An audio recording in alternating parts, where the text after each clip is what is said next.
久违啦，朋友们，我是云飞。那从今天开始啊，我们就准备做一期终极评测啊，旗舰手机年度大横评。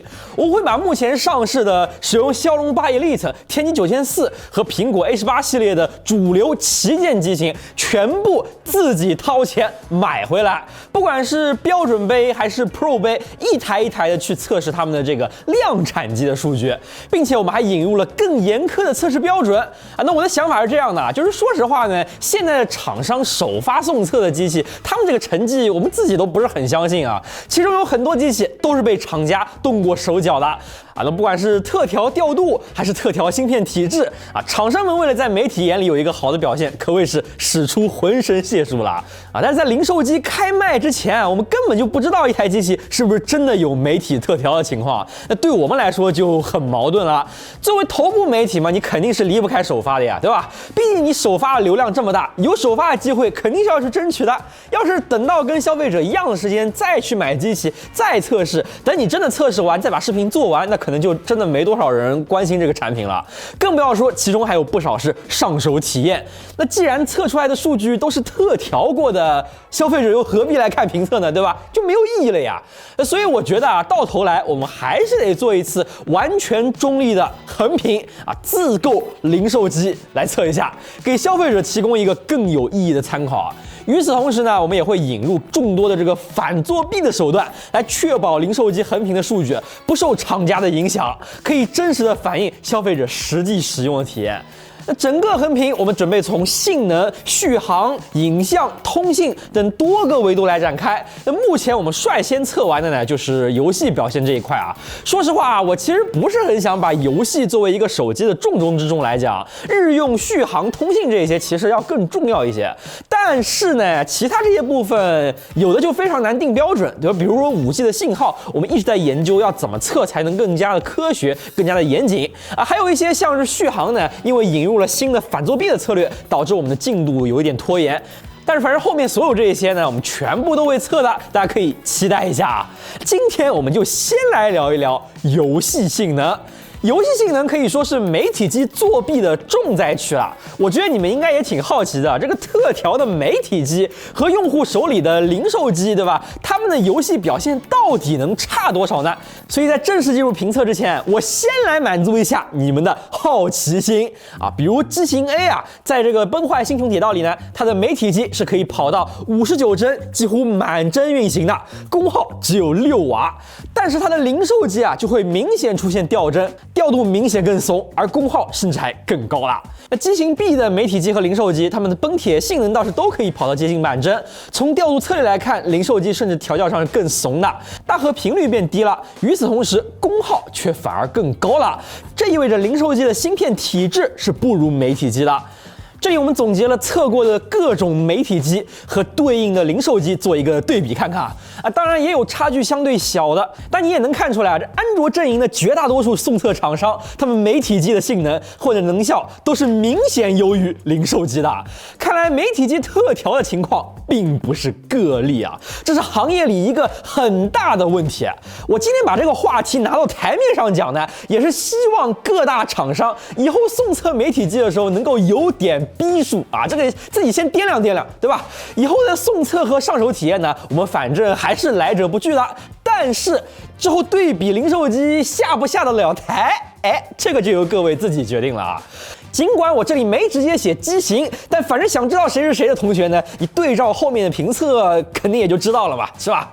另外还有一点我要强调，就是骁龙8E这个新平台，它的芯片体质差异有点大啊，所以零售机和零售机之间呢，也可能会测出不一样的结果。不过最大的差距还是会来自各家厂商调度策略的不同，反正就仅供参考吧。那行啊，差不多该正式进入游戏评测环节了。这次我们一共测了5款游戏的性能，一个个来讲啊。我们所有的手机有性能模式的都会开启性能模式，测试是统一在25度室温、300尼特亮度 WiFi 环境下进行的。那我们之前其实也有规划过高温5G 的测试，但是5G 下受限于目前的测试工具的接口，还没有办法测出很准确的功耗数据。要想测出准确的5G 功耗呢，我们就必须要拆机接假电池。那游戏显然是不可以拆机测的，因为你拆了之后呢，这个散热就测不准了，对吧？而你看不到功耗的话呢，这个测试的意义也会大打折扣。所以我们这一次还是先测 WiFi 的数据，以后再来看看有没有办法在5G 下测出功耗来啊。但是反正后面几个高压的游戏你放心好了，哪怕今年的旗舰机在 WiFi 下都不能保证跑得很顺啊。所以期待一下吧。那我们这一次的游戏测试啊，相比以往会更进一步，不仅会看这个平均帧和帧率曲线，也会看1% low 帧，看一看卡顿情况啊。这1% low 帧呢，我们在 PC 评测里已经用了很多年了，它指的是游戏中最低的1%帧率的平均值，体现的就是游戏里各种突发性的卡顿频不频繁。有些机型它们的平均帧数可能很高，但是玩起来感觉并不流畅，那可能就是频繁卡顿导致的。我们通过 low 帧就能够抓出来了。包括我们这一次不仅会测机身温度，也会抓一下降低屏幕亮度的行为，防止大家通过偷亮度来作弊啊。那首先测的第一个游戏还是老朋友《原神》。《原神》我们测试下来啊，即便是如今更新到了纳塔版本之后啊，须弥城跑图里的 CPU 负载仍然是游戏里最大的。这是因为须弥地图的立体结构设计，外加大量的 NPC， 容易导致较多的绘制调用。而枫丹和纳塔实测并不会比须弥的压力更大，所以我们还是继续沿用了须弥城的夜蓝双峰跑图。游戏中我们都会开启极高画质解锁60帧来运行。那目前我们数毛数下来啊，大家在极高下的这个分辨率都是800多 P 啊，并且都没有出现动态降分辨率的情况。那看来类似这种小花招放到今天已经退环境了，毕竟很容易被抓包发现嘛。那从原神的测试结果来看啊，至少今年的这些旗舰机，如果单看平均帧的话，撇开华为和谷歌这俩特例，几乎没有哪台是跑不到60帧的。只有这个小号的 iPhone 16 Pro， 今年是不知道着了什么魔啊，调得特别的保守，连原神后面都开始有一点小卡顿了，没法全程完全稳住60。iPhone 16 Pro Max 反而是可以贴着60帧流畅运行啊。那高通、联发科各家的这个安卓旗舰就更不用说了，那平均帧都很好看。但要论稳定性、论卡顿多少，看这个1% low 帧的话呢，大家好像差别还是蛮大的。比如几款天玑9400的机型，不论是 X200 还是 X8 系列，或是这个爱酷 Neo 10 Pro， 它们的 low 帧全部都只有30帧左右，比骁龙8 Elite 机型普遍低了很多啊。所以哪怕平均都是接近60帧，这些9400机型的实际游戏体验是要更卡一点的。而骁龙8 Elite 机型啊，其实也是各有千秋啊，差一点的像荣耀的 Magic 7。这两位的 low 帧是跌下30帧的，甚至比9400机型还要卡一点。那大多数的8E机型是普遍能够跑到40多的 low 帧，表现比较好的像 iQOO 13啊、realme GT 7 Pro 啊，还有一加 Ace 5 Pro 和红魔10 Pro Plus， 尤其是红魔啊，是超过56帧的1% low 帧，基本就意味着全程都是贴着60帧跑的了。我只能说，不愧是游戏手机，帧率确实是没得说啊。流畅度是一方面，这功耗发热也是很重要的呀，对吧？那么谁在能效上的表现比较好呢？看起来似乎是这个荣耀的 Magic 7。我们刚才讲荣耀调的是很保守啊，所以 low 帧不行，会有卡顿。但是保守调教的好处这里就体现出来了，4.4瓦的整机功耗确实是挺低的。另一个能效控制比较好的是 iPhone 16 Pro Max， 也是4.4瓦的功耗。当然 iPhone 有着所有手机里最激进的降亮度策略，不过这个算成功耗也就差了0.1瓦左右啊。算上之后，这个 iPhone 16 Pro Max 在原神里的能效依然要优于基本上所有的安卓旗舰零售机。我只能说，米哈游在 Metal 上投入了这么多的这个时间啊，开发的这个精力啊，还是很管用的。剩下这些机器能效基本上都差不多。那我倒是觉得红魔调的确实算是最好的，毕竟它 low 帧跑得这么高，功耗却没有比其他家的机器高多少。不过啊，这功耗是一方面，机身温度很大程度上还是要看散热的。刚刚这些功耗跑得比较高的8E和9400机型，它们的这个机身温度倒是大差不差啊，大多都是在42、43度上下。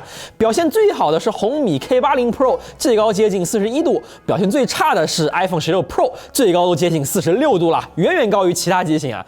小屏 iPhone 这个想都不用想就知道是什么结果了。那16 Pro Max 倒是要好一些啊，虽然也干不过一众安卓旗舰，但姑且没超过44度。反正 iPhone 的散热再怎么增强，跟安卓这边的各种均热版比，那还是差太远了。好，跑完了原神啊，我们差不多也该上点强度了啊！来跑一下崩坏星穹铁道。还是游戏里压力最大的场景，皮诺康尼黄金的时刻跑图。除了华为以外，我们都选兼容模式，分辨率以外的画质呢都是非常高预设的。奔铁从 2.7 版本开始啊是引入了高分辨率模式，但只有少数9004机型才支持。这几款机型啊选非常高渲染精度，它可以跑到972P 的分辨率。但是高通机型啊，包括其他的大多数机型呢，你选非常高也只有760P 左右。那这里我们公平起见，就都不测高分辨率模式了，统一都跑760P 左右，确保大家这个分辨率都差不多啊。那果然奔铁比起原神这个压力确实大了不少啊！刚刚乌压压一片满帧，这里就哀鸿遍野啦。那好消息是啊，即便是奔铁这种超高压的游戏，也还是有那么几款机型能几乎跑满60帧的。这里最牛逼的，意料之中还是红魔啊！咱们就不说平均帧了，你就看它的这个1%low 帧啊，人家都是20-30的 low 帧，它是54的 low 帧啊，帧就不带一点掉的，这个流畅度算是独一档。那在其他常规旗舰机里呢，要点名表扬一加13和一加 S5 Pro， 这俩是为数不多奔铁平均帧能够干满的常规零售机。尤其是 S5 Pro 受益于更新的调度策略，功耗也是控制的不错，算是奔铁项目里的 MVP 啦。iQOO13的平均帧率同样是很给力啊，但是它的功耗控制就不太行了，整机6.8瓦有点太高了。还有一个不错的是红米的 K80 Pro， 后半段有非常轻微的掉帧，并且伴有轻微的降亮度，总体还是很流畅的。那其他机型啊，或多或少都有一些掉帧，考虑到奔铁的压力稍微掉一点也无可厚非，但有几个机型我是要点名批评的。首先就是 iPhone 16 Pro 啊，只给了4.5瓦不到的释放空间，和大哥 Pro Max 是完全不能比。这屁大点功耗能跑流畅就有鬼了。另外一个我更要批评的是谁呢？是小米15。在前2周的一次更新里啊，小米是大幅调低了它的这个温度墙，弄出了一个超级保守的策略。现在但凡温度一高起来，帧率就会大幅波动，直接给你降到30帧。等温度下来之后再回60帧，但是没多久又会降回30帧。不是大哥，你这个策略是不是有点太抽象了？搁这玩过山车呢？游戏体验简直是糟糕透顶啊！同样的策略也被用在了荣耀的 Magic 7上啊，不过 Magic 7的散热更好，温控的阈值也更高，所以也就在游戏的后半段出现了2次锁帧。那有的同学好奇啊，这小米15居然这么怂啊！同样是小屏机的 X200 Pro Mini 如何呢？你还别说，人 X200 Pro Mini 可要刚多了。在9400能效劣势的情况下，顶着巨高的整机功耗，它硬是跑出了一个能看的帧率啊！当然，我没说 vivo 这种策略就是对的，但是小米15的策略绝对是有点矫枉过正了。那说到这个9400平台呢，由于能效确实差了8亿一截，在奔铁里普遍是跑得很辛苦啊。OV 两家的策略倒是都挺狠的，至少能够保证一个流畅玩的帧率，但是功耗确实都起飞了。待会儿看温度你们就知道了，这个体感是绝对酸爽的。而所有的8亿机型里，我最要批评的是 Realme 的 GT7 Pro。跑不流畅就算了，但是你不能恶心人啊！你知道 GT7 Pro 干了个什么事儿吗？强制插帧无法关闭，它只有前10分钟是原生帧率，从10分钟开始插帧介入，你看这个功耗曲线就会发现，哇，这一下子功耗就低了很多啊！但是帧率读出来还是60帧，然后这个游戏就会变得极其的不跟手，延迟巨高，体验非常差，并且还伴随着严重的降亮度，它会降到120尼特，比 iPhone 还要离谱的多啊！哇，我觉得 Realme 的这个表现直接回炉重造去吧，这太恶心了。至于华为和谷歌这俩卧龙凤雏呢，人家芯片表现本来就差老远，这种高压游戏想都不用想，肯定是流畅不了一点了。那再来看看机身温度啊，前面讲了几个9400的机型跑得都太刚了，9400本身的能效也是处于劣势的，那自然温度就低不了一点了。X200系列和翻了 X8 系列多台机型都飙到了47度甚至48度的表面温度啊，可以说是相当狠的啦。那另一个狠角是 iPhone 16 Pro Max， 它甚至是飙到了接近49度啊，这个是不是有点过于离谱了？虽然是 iPhone 的散热确实是不行啊，但是通常温控上还是挺怂的，能放得这么开也算是一个稀罕事儿了。温度控制最好的这次是爱酷13，尽管顶着很高的整机功耗，但它依然把这个温度控制在了45度以内。其他的8亿机型啊，普遍都在45到46度左右啊。跑完了奔铁，我们再快速过一下其他几个游戏看看。而明朝算是开放世界的高压游戏了，从 1.4 版本开始，高通和联发科的安卓版本是引入了极高分辨率，相当于原来1.2倍的渲染倍率啊。但是 iPhone 和谷歌、华为的这些版本呢，就并没有支持极高分辨率，所以他们的成绩和其他机型是不能比较的，这一点大家需要注意了。引入极高分辨率对明朝的帧率影响倒是不大，毕竟明朝主要是一个吃 CPU 的游戏，瓶颈不在 GPU。但 GPU 负载上去之后啊，功耗肯定还是会高一点的。从性能表现来看，高通和 MTK 的旗舰这一次倒是都挺给力的，没有谁掉下平均50帧啊。安卓这边除了红魔之外，表现最好的机器似乎还是一加 S5 Pro、一加13和爱酷13，它们都能够基本满足接近60帧的平均帧率。其他大多数的旗舰呢，都是跑到55到60帧之间。那两台小屏机 vivo X200 Pro Mini 和小米15以及荣耀 Magic 7系列呢，帧率表现就要稍差、稍怂一些了。尤其小米15的1%low 帧是不太行啊，卡顿会更明显。最后就是 Realme GT7 Pro 了，在所有高通、联发科的机型里面，平均帧垫底的同时，功耗也没有更低，算是调的最差的一台了。那 iPhone 除了最顶尖的16 Pro Max 之外呢，其他的机型明朝的帧率都谈不上好啊，只能勉强跑到50帧以上。华为的 Mate 70 Pro Plus 要再差上一些，平均40多帧，勉强凑合完吧。至于谷歌的 Pixel 9呢，平均20帧出头。我只能说，他们大概是被制裁了吧，哈哈。那最后我们再来看一眼机身温度，大家可以自己参考一下。那再来看一个轻松一点的全民游戏《王者荣耀》啊，那说轻松，其实相比以往也不轻松了。我们以前测王者120帧呢，都是测高清画质，因为有些机型，包括 iPhone 和华为，他们是不支持极致120双开的。我们为了方便对比，是统一测的高清。但是今天我们就决定升级一下，给支持极致画质的机型上点强度，跑一个极致120啊。说实话，王者对于大多数机器来说，至少性能确实是没什么压力，唯一的例外是 iPhone 16 Pro， 高清画质下都没法完全跑满120帧。它这里的掉帧其实是受这个 Promotion 刷新率的策略，还有16 Pro 超怂调度的双重影响啊。但是王者确实和米哈游那几位完全相反，它是为数不多在 iPhone 上的优化要比安卓差的手游了。那其他所有的安卓机呢，你可能看起来的好像都能跑满120帧的样子，但其实不是的。你如果看1%low 帧啊，就会发现啊，这天玑9400的机器呢，似乎 low 帧都比较的偏低啊。这 X200 系列和 X8 系列基本上都是70、80的1%low 帧。相比之下，骁龙8E的机器基本上都可以真的全程跑满1%low 帧都不会跌破110帧的那种啊。如果从能效上看的话，这里表现最好的应该还是一加 S5 Pro 和荣耀的 Magic 7 Pro， 功耗都可以控制的比较低。那机身温度上啊，各家旗舰跑王者都是可以控制在40度以下的，基本都不太需要担心发热。最后，我们这一次还加入了一个新游戏，就是无限暖暖啊。作为虚幻五制作的大型游戏，它这个压力还是相当可怕的。可怕到游戏的手机版是强制锁了30帧运行啊！像这种新推出的游戏呢，很多厂商未必会花功夫去优化，我们就不妨来看一看大家的能效都怎么样啊！无限暖暖目前在手机上的极致画质是统一跑在720P 的分辨率啊，不得不说这游戏的优化确实是离谱啊！这些最新最强的旗舰机跑个720P 30帧，居然都能够跑到将近4瓦的整机功耗啊！像是性能受限的华为 Mate 70 Pro Plus 跑这个极致画质，甚至只能跑平均17帧啊，很难想象这个游戏解锁60帧之后会有多么可怕。那从功耗上看呢，能效优化最好的依然是一加 S5 Pro 和荣耀的 Magic 7系列。小米的3台机器算是能效比较差的，功耗呢都要高很多，但是他们的1% low 帧也确实表现得更好。比较要批评的还是 Realme GT7 Pro， 功耗也很高，low 帧也不行。还有啊，就是这个标准版的 iPhone， 明显它的能效要比 Pro 版本的 iPhone 还有安卓旗舰差了不少。那温度方面呢，一个锁30帧的游戏，几乎全员飙到40度以上的机身温度，我觉得也是挺牛逼的啊。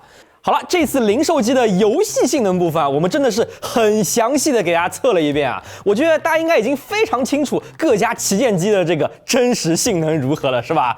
但是啊，游戏体验如何呢？并不只是看调度的，有一个很重要的点，以往很容易被大家忽略，我们这一次专门加上了什么点呢？触控延迟，尤其是玩一些竞技游戏或者音游的时候啊，触控方案要是做得太差，采样率不够高、不够稳，延迟不够低的话，你操作起来真的是有一种拖泥带水的感觉。哪怕性能调度再高，游戏体验也会很差。那么今年的各大旗舰手机触控表现如何呢？在开始这个评测之前，我们得先科普一件事儿，就是影响触控体验的因素到底有些什么呢？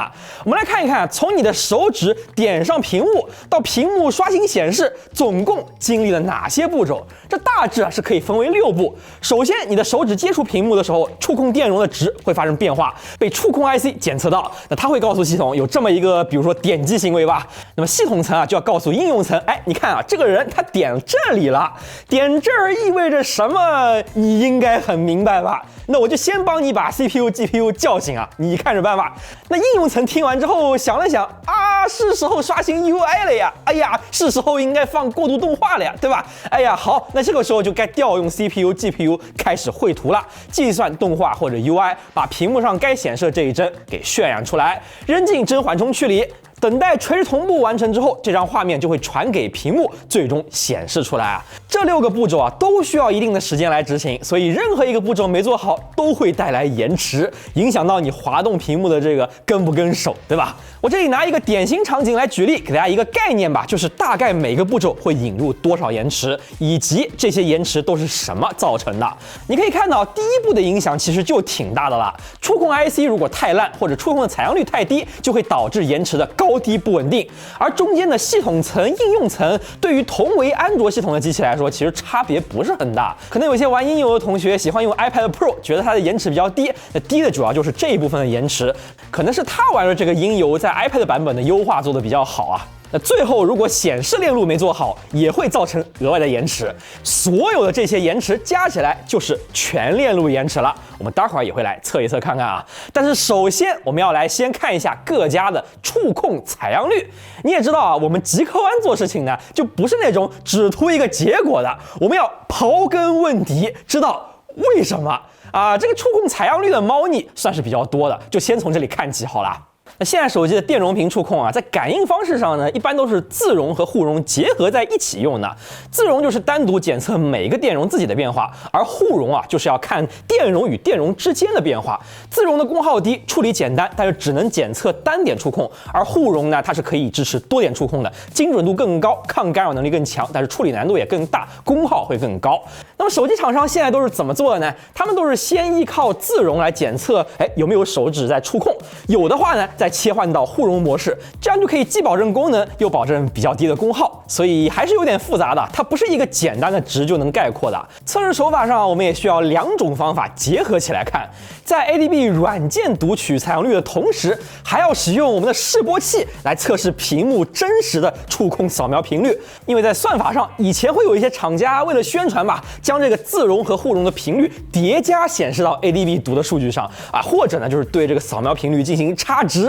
这样的话数据看起来很好看，但是对于触控体验来说并没有任何的帮助那先来看一下软件读到的采样率 ，iPhone 和华为都是120，而安卓这边各家似乎都蛮卷的，包括大家都能依据场景的不同采用不同的策略在桌面上使用较低的采样率，而在游戏里呢又把采样率给拉上去一般来说游戏里的触控采样率达到帧率的2倍就比较能够满足体验了。今年各家安卓旗舰机呢，基本都能做到这个桌面120或140，而在120帧的游戏里，采样率达到240以上。像小米和 vivo 的手机可以开启触控增强相关的功能，最高可以达到300赫兹的采样率，而游戏手机红魔甚至能够读出480赫兹。那如果游戏帧率发生变化，采样率会不会自适应的切换呢？我们拿和平精英的90帧和120帧来测了一下，似乎只有 OPPO 会这么做，它的采样率会根据帧率动态切换，而其他机型2种帧率下的采样率都是相同的。啊。不过软件读的采样率值并不是绝对准确的。我们来看一下示波器读到的真实互容频率，这里啊就发现有异常的啦。首先就是虹膜 ADB 读出来480赫兹，结果示波器直接就腰斩了，实际只有240赫兹的互容啊。结合它 ADB 采样率的不稳定啊，应该是上了差值算法了。华为这边桌面下互容就只有70赫兹了，但 ADB 读出来是140的，甚至都不是很高，但依然是从70赫兹插上去的。果然，鸿蒙的续航就是从各种各样的地方省电省出来的。还有一个对不上的是一加的 Ace5 Pro， 那它的情况就比较特殊了，桌面场景没问题，结果王者里面 ADB 报238，怎么示波器就只有124了呢？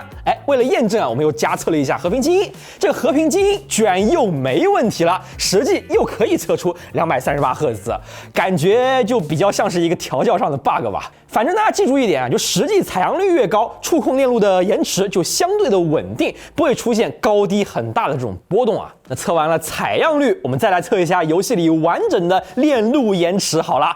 其实全链路延迟这个东西是挺难测的，非常精确的，因为会受到垂直同步的影响。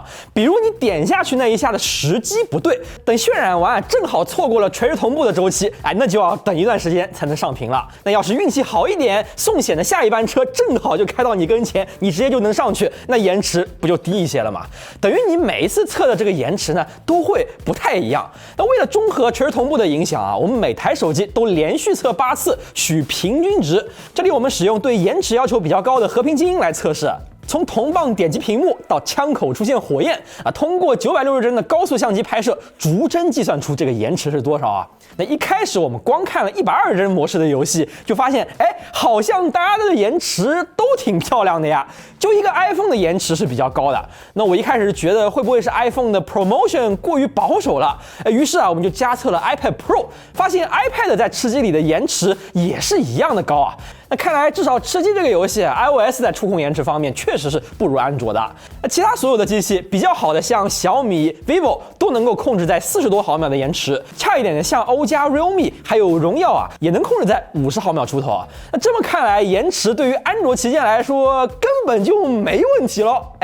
要是你接着这么想，有些厂商就要高兴坏了。我们决定来一个出其不意，测一下吃鸡90帧下大家的延迟，因为120帧可能是厂商重点优化的场景，而如果我玩90帧的话，是不是有些机器就入线了呢？还真是这样啊！当我们切换到90帧模式之后再来玩，你可以看到所有机器的延迟都会比120帧高出一些，那这个是很正常的，本来90帧的延迟就更高嘛。但是有2台机器延迟特别突出，一台呢就是小米15，刚刚的120帧模式明明延迟还很正常的，也是和它的这个大哥小米15 Pro 差不多，对吧？结果到了90帧模式啊，小米15直接跑出了80多毫秒的平均延迟，傲视群雄啊！比起大哥的15 Pro 远远高出了一大截啊！我们反复验证了好几次，开关它的这个塑形感测模式，但这怎么都降不下去啊！这80多毫秒啊，甚至比 iPhone 跑60帧的延迟都要高了，玩起来是真的非常的不跟手啊！还有一个特别突出的是红魔10 Pro Plus 啊，我倒是不意外啊，毕竟红魔之前在这个采样率上就已经在耍花招了啊。不过刚刚120帧模式它也是很正常的一个平均48毫秒，估计也是专门优化过的场景啊。结果到了90帧模式下，它就飙升到了将近70毫秒啊，是除了小米15以外，所有安卓旗舰里延迟最高的一台啊。那现在我们也算知道了谁的延迟低，谁的延迟高了。但那些延迟高的机器到底是哪里出了问题呢？我想进一步的验证，那就该拿出硬件链路测试来了。我们用谷歌的 Vault 开源套件单独抓一下几个典型机器的触控链路延迟啊，像正常的120赫兹或者140赫兹采样率的手机呢，触控链路的延迟就是7毫秒左右。那我们来看一下小米的情况啊，单测触控延迟啊，你会发现小米15和15 Pro 这2台机器是完全没区别的，300多采样率下都都是延迟在5毫秒左右，表现很正常啊。这意味着小米15的延迟并不是从触控链路造成的，它有可能和后续的显示链路啊，或者是其他方面的优化有关啊。但是这个大概率啊是一个软件问题，肯定是有办法修好的。小米的工程师需要好好去排查一下了。那同时我们也测了红魔的触控延迟，好家伙啊，240赫兹采样率下延迟居然高达10.2毫秒，480赫兹也高达9.4毫秒，直接给我惊呆了。这个延迟比其他家的120赫兹采样率还要高啊，难怪刚刚总延迟这么高了。之前经常有人说红魔的触控体验不好，看来并不是空穴来风啊。哎，你说你在性能调度上、散热上面花了这么大的功夫，对吧？为什么不在触控方面多上点心呢？触控做的比较好的游戏手机，我举个例子啊，比如已经倒闭的这个黑鲨，他们之前做的4 Pro，我们之前测大概是能够到3毫秒左右的一个触控延迟，那这个差距显然是非常巨大的啊。